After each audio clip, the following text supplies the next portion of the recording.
Heads up. What's up, YouTube? We're back at it with another episode of World Twilight Golfer. Where are we off to? In this episode, we'll be swinging into Canada, and we'll be looking at the top 10 golf courses in the country of Canada. Now, there's 2,400 golf courses to choose from as of 2021. We're going to be breaking down the top 10, and all these golf courses are really winners. Let us know if we missed any golf courses on this list. Number 10 goes to Fairmont Banff Springs Golf Club. Now, this historical golf course is an 18-hole golf course that stretches 6,938 yards for a par 71. It was built in 1927 by Stanley Tomlinson.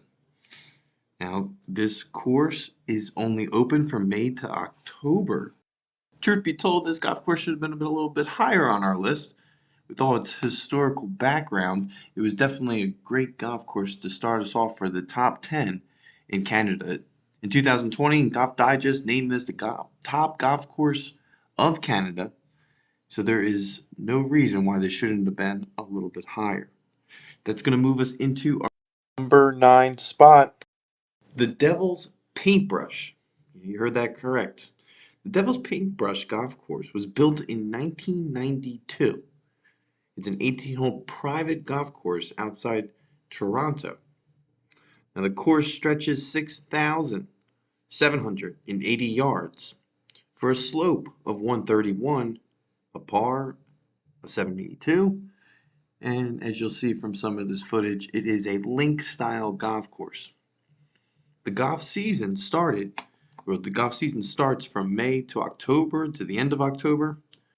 The course was designed by Dr. Michael Hergent and Dana Fry. Now, there is 2 golf courses at this facility and designed by both golf designers.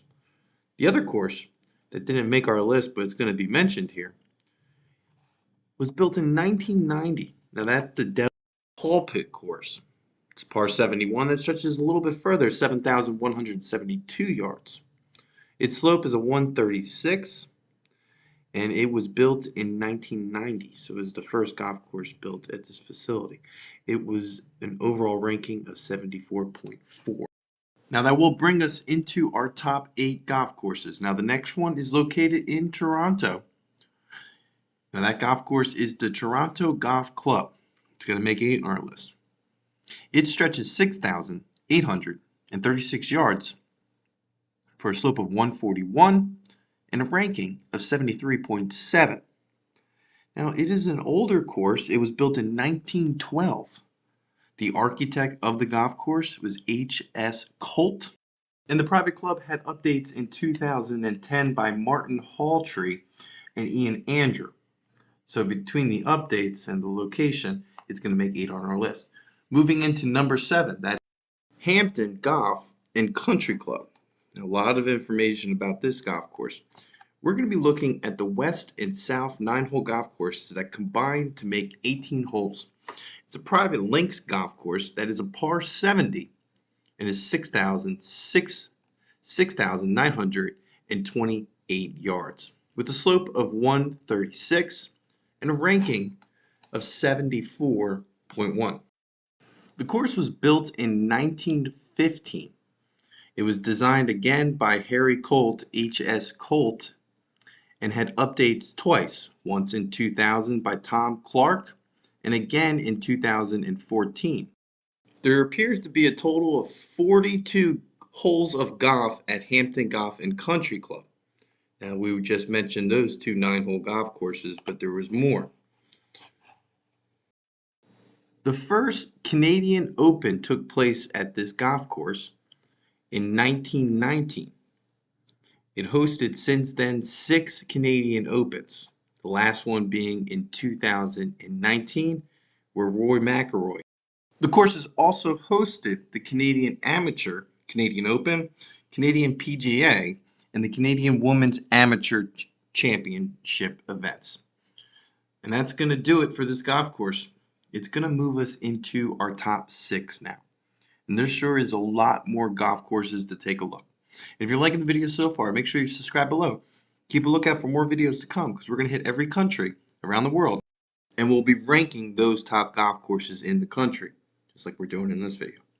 And it's going to move us into number 6, Capilano Golf and Country Club. So this is another private golf course here that is a par 72. It stretches 6,760 yards. Its overall slope is 133, and the course has a ranking of 73. Little 18-hole golf course that was built in 1937 by Stanley Tomlinson. It had updates since then in 1993, and also again by the same golf architect in 2017. That golf architect is Doug Kirk. It's going to bring us into our top 5. Number 5 goes to Beacon Hall Golf Course.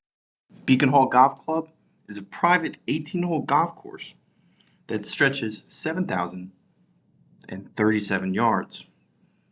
It's a par 72 that has a slope of 138 and a ranking of 74.8. The course was built in 1988 and was designed by Bob Cupp, Mark Carrick, and Thomas McBroom. Now, this crew came out and put together some beautiful 18-hole golf outside Toronto. Now, this golf course probably should have moved a little bit further down in our list. There's no championship or events that have taken place. Hasn't even hosted any of those. But it is a beautiful golf course from these aerial views that you cannot deny that Beacon Hall should be a top 10 golf course in Canada. And it is going to move us into number 4th on our list. Jasper Park Lodge Golf Course. Now this is a public golf course that you're able to play. And there's no denying that this is the top 10, top 5 golf course here. It only stretches 6,663 yards and a slope of 124. It has a ranking of 71.1 and a par of 71. The course was built in 1925 and it was built by golf architect Stanley Tomlinson. Its golf season is only from May to October. The course only hosted the Canadian Amateurs event a few times, but it was never designed to be a championship layout. And just like that, we have 3 golf courses left on this list. If you made it this far and you don't agree with some of these golf courses, comment below and let us know. It's going to move us into our top 3. Number 3 for Canada goes to Highland Links Cape Cod. Now that's not a 9-hole golf course. This 18-hole golf course and clubhouse opened in 1941. It is a par 72 from the blue tees. It stretches 6,592 yards. It has a slope of 141. Its golf designer was Stanley Tomlinson, who's been on the list a few times so far, and even more as we get closer to our top golf course. The season goes from May to October. It's compared to the Cypress Point of Canada. That's what some of the nicknames of the locals have. But it's only from $90 to $130 for a round of golf here. So this is a bucket list golf course that is playable and a top golf course for the country and probably around the world. But that is going to move us into our number 2 golf course on this list, as it is a private golf course, so it'll be a lot harder to play than this beautiful golf course here. And that course is St. George Golf and Country Club. Now it stretches 7,014 yards from the back tees. This private golf course is a par 71 and has a ranking of 74.4. Its slope is 136. It was built in 1929 by none other than Stanley Tomlinson. Now it had updates from Doug Carrick in 2014, and Andrew was involved in that as well. The golf season is from May to October, and there's some beautiful golf here to be played on this private course. Going to move us into number 1, Cabot Cliffs Golf Course. Now this is going to make our number 1 golf course for Canada. It's an 18-hole link-style golf course that stretches 6,760 164 yards for a slope of 141 and a ranking of 74.3. It was only built in 2005. Golf designers of this golf course were Ben Kershaw and Bill Moore. This golf season again is from May to October. Now there's two golf courses here at this location. There's the Cliffs, that's our #1 golf course, and has won numerous awards with Golf Digest. You also have the Links course, which is another 18-hole golf course that's won numerous awards as well, just not as high as the Cliffs. It didn't break into our top 10, but we're not going to give a resort to golf courses in any top 10 for the most part. And then you have the Nest course, which is a par 3 10-hole golf course. So this is a destination if you're looking to play top golf course in Canada. And that's going to do it for our list. If you made it this far, make sure you keep a lookout to come. This is World Twilight Golfer.